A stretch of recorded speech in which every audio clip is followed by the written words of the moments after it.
आज मैं आपको तुलसी जी की कहानी सुनाती हूँ। तो ये तुलसी की कहानी, आप तुलसी जब सींचें तो उसके सामने बैठकर दिया जलाकर आप ये कथा सुन सकते हैं। तो मैं कथा आपको बता रही हूँ कि एक बुढ़िया थी, वो तुलसी जी की बहुत पूजा किया करती थी और कृष्ण जी की भी भक्त थी। तो वो जब भी तुलसी में जल डालती तो वो ये कहती कि हे तुलसी माता, मैं सींचूं बिरवा तेरा, तू कर निस्तारा मेरा। चटके की चाल दे, पटके की मौत दे, ग्यारस का दिन दे, कृष्ण का कंधा दे, मीठा मीठा गास दे, बैकुंठ का वास दे, झालर की झंकार। और इस तरह की बात कह के वो हाथ जोड़ लेती। अब जब भी वो अर्घ देती तुलसी जी को तो वो ये सारी बातें तुलसी माता को कहती। एक इस तरह की बातें सुनकर तुलसी माता सूखने लग गई।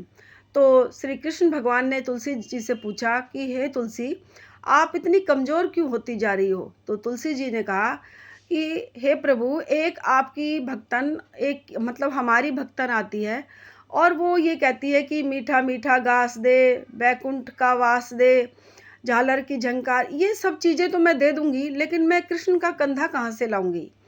तो कृष्ण भगवान कहने लगे कि कोई बात नहीं, तुम उसे कह देना कि भई कृष्ण का कंधा भी मिलेगा, जब वो मरेगी तब उसे कृष्ण का कंधा भी मिल जाएगा, इसके लिए आप चिंता मत कीजिए। जब उस बुढ़िया इस तरह पूजा पाठ करती रही, एक दिन उस बुढ़िया की मृत्यु हो गई।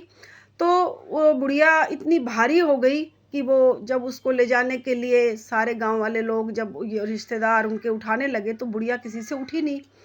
अब गांव के लोग कहने लगे कि ये बुढ़िया तो इतनी पूजा पाठ करती थी, इतना धर्म कर्म करती थी, अब ये बुढ़िया उठ नहीं रही, क्या ऐसा पाप करा इसने? लोग तो जो थे वो बोलने लग गए। इतने में जब भगवान कृष्ण को पता लगा कि वो बुढ़िया की मृत्यु हो गई तो भगवान कृष्ण एक गांव वालों का ही रूप धारण कर कर और उस बुढ़िया के वहाँ पर आए। तो उन्होंने जैसे पूछा कि भाई इतनी भीड़ क्यों लगी है?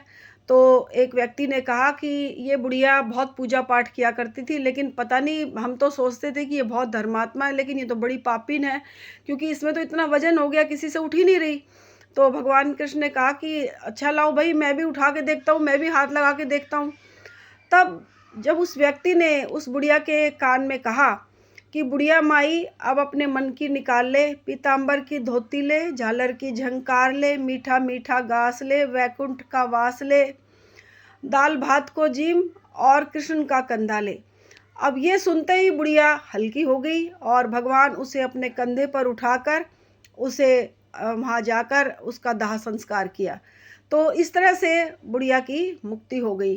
तो ये है तुलसी जी की कथा, और इस तरह से आप बैठकर आप तुलसी जी की कथा पढ़ सकते हैं और इसके पढ़ने का बहुत बड़ा पुण्य फल मिलता है। तो इस तरह ये कथा पढ़ने के बाद में जैसे हम कहें कि भाई हमारे लिए भी है प्रभु, आप इसी तरह से आएँ, और जिस तरह से उसे सारा सुख सौभाग्य प्राप्त करा करके और आखिर में बैकुंठ वास मिला, इसी तरह से हमें भी सुख सौभाग्य को देकर बैकुंठ धाम को हमारी भी प्राप्ति हो। तो आप इस तरह से पूजा अर्चना करके इस जो कार्तिक मास में कथा को पढ़ के, सुन के और आरती करके आप इसका पूरा पूरा लाभ उठाएं। तो आप मुझे ज़रूर बताएं कि कथा आपको कैसी लगी, और इसके लिए आप कमेंट बॉक्स में जय माता की लिखें। तो आज के लिए इतना ही। जय माता की। आप मेरे चैनल को सब्सक्राइब कीजिए, शेयर कीजिए, लाइक कीजिए, इससे मुझे बहुत ही मोटिवेशन मिलता है। और कमेंट बॉक्स में जय माता की लिखिए कि जिससे मुझे पता लगे कि आप मेरे इसको पसंद करते हैं या नहीं करते। तो जय माता की। हर हर महादेव।